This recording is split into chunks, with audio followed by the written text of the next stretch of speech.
Hi, everyone. Welcome back to another episode of our TechConnect series, where we bring diverse and dynamic perspectives from all corners of the technology world through thought-provoking questions and conversation. Today, I'm excited to be joined by Elizabeth Beestrom, who is president of our tax and accounting business here at Thomson Reuters, to chat about how AI is revolutionizing the landscape in her world and for her clients. Elizabeth, welcome. And why don't you help kick us off? Yeah, thanks, David. Happy to join you. I've been watching the other TechConnect episodes, and I'm glad I could get the chance to chat with you today, especially on the heels of the second Future Professionals report that launched earlier this month. And one of the biggest takeaways I found interesting from the survey was how generative AI is really shaping and coming in this industry right now. The most successful professionals will be the ones that use Gen AI to augment, not fully replace what professionals do. And 77% of tax professionals think that Gen AI can be applied to their industry. In our space, it's all about productivity and efficiency, and the gains that you get leveraging Gen AI are significant, up to 5 hours per week. So to me, generative AI in tax is going to be essential, not optional. So in your world, does that ring true? Yeah, absolutely. And when I think about my world, my team, we help to create products for all the customers that Thomson Reuters serves. So tax professionals across firms and corporates, as well as obviously lawyers and tax lawyers. And so we see the same patterns within all those customers. And when you look into that Future Professionals report, which again, is really exciting because a year on, there's a couple of things that really jump out to me. The first is that we thought, maybe this year the excitement around Gen AI would come down a bit, but if anything, it's gone up. When you look at the relative importance of AI as a strategic priority and helping to drive decision-making within firms, small and big, corporates, law firms, tax and accounting firms, the importance has gone up year over year, which I kind of think is shocking given that it was so disruptive 1 year ago. The reality is starting to sink in for folks. And the second is that time savings. So 5 hours a week, that might not sound like a lot of time. That's like, an afternoon? You add that up, and that actually is 6 weeks over the course of the year. So 6 weeks, that's either 6 weeks of more productivity, 6 weeks of time that can be given back. It could be a tax season or a busy season that is way less painful. And so there's some pretty big implications of what this means for the tax and accounting space. Elizabeth, the report also highlighted challenges with the talent shortage. I read that 83% of tax professionals cited a shortage of skilled labor as a significant trend. So what are your thoughts on how Gen AI could potentially alleviate this challenge, attract new talent to the industry, and, again, address this problem that so many are highlighting? Yeah, it's a great question. The talent shortage is real, and it's been ongoing for the last few years, and it's definitely not going away. A couple data points to support that. 300,000 people have left the industry between 2019 and 2022. The AICPA recently cited in 2022 that 8% down of the number of students going in getting degrees and bachelors in accounting. And the Financial Times referenced in 2022, the number of people sitting for the uniform CPA exam was at its lowest level in 17 years. So add that with less people going into the profession and more people retiring and leaving the profession. So there's a tremendous opportunity to leverage Gen AI to support the tax professionals to help solve that talent gap. AI has the power to support increased efficiency, higher quality work, and greater value for our clients and our customers. And if you look what that means in the firm and how it can help with that talent shortage, if you're a junior professional, AI is that springboard that can help accelerate your training and on-the-job learning, which is going to allow you to transition into higher value roles more rapidly. And the work is more challenging and could significantly bolster your future progression within the firm. For senior professionals, this technology is going to help streamline the onboarding and training process, reducing the amount of time spent on developing new hires where they can spend time on the higher value client functions that are necessary. And it's going to have a significant impact on job satisfaction on the profession as a whole. So bringing more people in, doing more interesting work earlier, and allowing the focus to be on shift to advisory, this will also help attract new talent into the industry. What steps do professionals need to take when they're looking at this AI adoption? And maybe I'll ask a two-part question. How important is the right technology vendor in this process? Yeah, it's a really good question. And maybe just reflect on some of your points. I think it's pretty exciting that there is this potential to make the profession better, that professionals, they will look at being an accountant, they'll look at being a tax professional and say, wait a minute, now with the power of AI, that job suddenly becomes now much more about problem solving and much more about navigating client relationships. And it's much different, I think, than some of the maybe the stereotype of what it's like to be an accountant or what it's like to be a tax professional. So that's really exciting.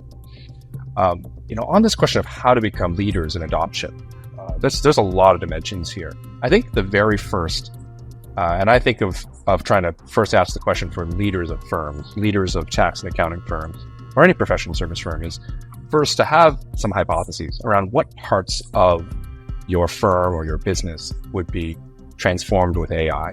AI is so powerful, and the number of solutions out there have grown exponentially over the course of the last 12, 18 months. And so a simple question of saying, hey, are we looking to try to change the way we deliver our service to our customers? Or are we actually trying to change the service we're offering to our customers? It's a pretty important distinction. So are you trying to create an AI bot, for example, that your clients will access, and you're going to actually change what your service looks like? So instead of contacting a professional or a client service professional, are they going to talk to a chatbot? Or are you focused more on just the delivery? So the ingredients and the operations of how you deliver your service. So maybe the customer facing experience is not going to change that much, but in the back office, the way you deliver it dramatically changes. The factory changes. That simple distinction makes a big, big impact on the way that you engage, because it basically pushes you to different types of customers, or rather different kinds of vendors, different types of technology to be able to use. I think the second thing is getting your hands dirty. A lot of these tools are pretty easy to use in the grand scheme of things. The learning curves are not nearly as steep as other technology that has been released in the past. And so it means that getting proof of concepts and engaging with a lot of these companies to say, hey, this is my hypothesis. I want to try to enhance, let's say, the operational part of how I prepare audits or tax returns. Let's try it. Let's see what we can do. A lot of that experimentation can be done pretty quickly, and you learn a ton from actually getting your hands dirty. So just a few thoughts.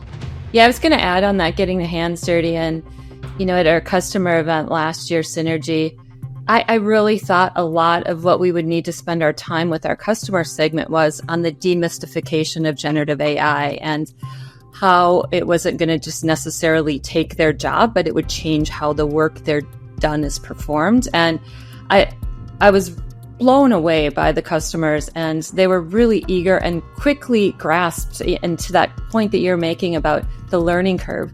They were playing around with it. They were touching it in the experience zone. And the quick response was, how can I get this sooner? Where they were seeing this as an immediate way to make their firms more efficient, where they could free up time for that higher value client engagement that's necessary, as well as helping solve for the talent shortage. So again, how quickly things change in a year. And I was absolutely blown away by the customer's response and their overwhelming desire to use and implement Gen AI within their firms. Yeah. And maybe just to address your second question, so how important is it to collaborate with the right technology vendors? The reason why I start with that hypothesis-driven approach is there isn't a single AI vendor to solve all the problems of a business. That's, I think, just going to be the reality. Yes, they might all use some common technology, right? They might all use a large language model or something like this, but the actual products to be able to improve the HR function versus the finance function versus the customer-facing delivery versus the preparation of tax returns, et cetera, they might be different tools. And so having a hypothesis will help you identify, okay, which are the vendors that I should be engaging with first? And then you can gauge, okay, do I have the right kind of company, the right kind of vendor to help with this particular AI augmentation of this part of your business. So again, life is getting a little bit more complex, but I think going in with a viewpoint and a strategy will help to, again, allow any firm to be able to navigate all that complexity. So maybe to switch gears, you mentioned time savings before earlier, and we're seeing that tax professionals could potentially save hours in comparison to the average professional. How significant are these time savings when it comes to productivity gains? What do you think tax professionals should do if they get those extra 6 weeks per year? Yeah, I mean, I think, and I've asked customers, our clients directly this question, and what would they do with more time to be more efficient? And it's been better work-life balance to allow their firm to shift from largely transactional compliance activities into the higher value activities, the ones that require more judgment, such as advisory. And, I think in an industry where professionals are typically feeling squeezed, the ability to gain an additional 5 hours in time savings is game-changing, like you said. 61% of our customers want to find ways to more effectively grow their business. And growing businesses today is not necessarily look like, okay, I need to do more tax returns. It's how you become more efficient and how you make that shift to advisory. And the advanced automation of tasks are going to lead to emergence of new prospects and in a change that way the work is done. So it's going to require the judgment. It's going to require professionals to be upskilled, to be comfortable and confident, moving beyond the typical tax compliance and accounting bookkeeping activities that they have. And they're going to be able to apply these hours directly to bringing customers value added, helping them reshape their focus to focus on the jobs that can be done by humans. One of the customers that I talked to, I asked how we could help them with their customers. And he said, don't think of me as the customer, think of my end customer as the customer. So ways that they can generate additional services and value to their end customer. And that's what this additional 6 weeks a year is going to equate to. There's always an element of upskilling or reskilling. Do you see when I brought up the point about how we could onboard more junior roles quickly and move into that higher value role? Yeah, I think that training and onboarding is going to be an interesting theme over the next few years around AI. And I actually think training is super necessary, despite the fact that I said that the solutions are really easy to use and that, the adoption curves are pretty steep. But the training, I think, is going to be less about how to use the tools and more about how to use them safely. So, we have tools which are incredibly powerful, but with that power, you can run off into odd corners and you can potentially get yourself into trouble. And so this, I think, is going to be around fluency and safety in using a lot of these tools. And so, again, how do you avoid being overconfident? How do you gauge and check the work? How do you best incorporate the human in the loop? Because a lot of the times, the usage of the technology will again be augmenting work done by professionals. And how do you learn from the tools as well? So these chatbots can teach you quite a lot, especially when it comes to just basic operations, as well as taking advantage of knowledge which is inside firms. So I think there's a lot that will happen in this space, and it will be much more about, again, I think AI fluency and safety than it is about like, how do I step-by-step use this tool.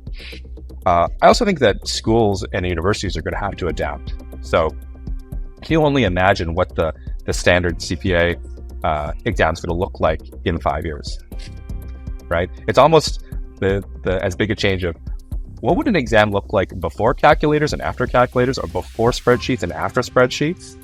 The kind of questions you'd ask are just going to be totally different. And that's going to have to go into the training. I don't think that's not a scary thing. We have gone through technology changes in pretty much every professional space that has made people more productive. We didn't, I don't think people lost their quantitative abilities just because they had spreadsheets to do analysis for them. if anything, it's helped us to gain new quantitative abilities. I think the same thing will be true for Gen AI, that we will gain new quantitative problem solving and intuition around how to use these tools in combination with our professional experience. And then on top of it all, I think there's this exciting opportunity where the early stages in a career, I think, will get compressed. That instead of having to wait 5, 6, 7 years to become a senior, I foresee that with support from AI and the efficiencies you get, just sheer amount more work that you can do, you'll get up to speed a lot faster, and you might only be, it might only take 2, 3, 4 years instead to be able to become a senior. And that's going to completely change the I think the value proposition for professionals within tax and accounting. If you could advance that much faster, then it's a much more attractive career, because there's many other places where you can advance that quickly as well. Well, and it also increases the profile that you hire for, where it doesn't have to be the traditional accounting Bachelor of Science degree that you're hiring for your new starter, your a junior person to the firm. You can look for people that have different skill sets, that have more of these quantitative problem solving, data analysis backgrounds. And this is actually a selling point. My daughter's in business school at the University of Southern California right now, and she had to take an introductory accounting class, and in her mind there was no way she wanted to go into accounting. And then she met with a professional and interviewed them, and she understood how quickly it was changing, and how it's not data entry, it's not just skill, keying in numbers, but there is judgment and value and at earlier stages of your career than the traditional people that were joining the profession 20 years ago. So I am hopeful that it is going to increase the people of overall interest going into this, improve their time on onboarding and getting up to speed to be valuable contributors at the firm, and then provide for a better overall career path that people might not be seeing in the accounting and tax industry today. Yeah. Well, Elizabeth, it's been a real pleasure to talk with you today, and I really appreciate you taking some time to share your insights, as well as to reflect on the Future of Professionals report that we have upcoming. And it's kind of interesting. On reflection, the future of professionals for tax and accounting professionals, pretty exciting. Who would have thought that we would kind of say, yes, this is going to be the career of the future. This is going to be the cool thing that everyone's going to want to go to college for. But you know what? I think that's going to be the reality that all the professionals that we serve are going to get really, really interesting over the next few years. And so, as always, I want to thank everyone else for tuning in, listening to our conversation, and we'll be back soon again with another edition of TechConnect.